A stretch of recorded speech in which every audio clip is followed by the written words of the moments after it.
Thank you, Madam Chair. I have a statement and not a question, but I'll preface by thanking each of you for being here today in this hearing on airline passenger experience.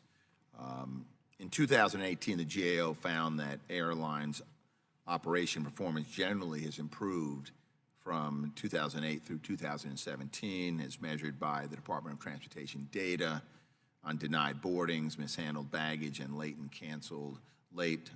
canceled or diverted flights. This is due in part to the airlines making investments in technology, airport infrastructure improvements, and expanding flight operations. However, there's always room for improvement, especially regarding safety.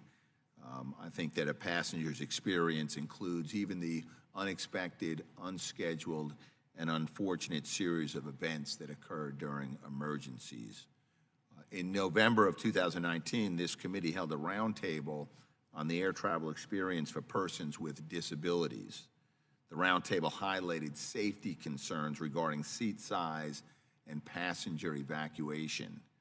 Federal aviation regulations require that the design of an airliner must permit all passengers to evacuate the aircraft within 90 seconds, with half of the exits blocked. Recent accidents have raised concerns about whether all passengers can in fact evacuate an airliner in 90 seconds, and I believe the chairman of the full committee alluded to that. The example of this is an uncontained engine failure and fire that occurred in Chicago in 2016. I'm concerned that current standards do not take into account passengers with disabilities. Aircraft manufacturers like Boeing and Airbus are responsible for successfully demonstrating to the FAA that each aircraft design meets this bar. But FAA standards like seat size and aisle width that have not been updated in 20 years make it extremely difficult for passengers with disabilities to evacuate. In November of 2019, the FAA started tests aimed at setting a minimum standard for seats and the space between rows to ensure safety. However, there was no indication that the volunteers being used for the test encompassed all demographics and legal requirements.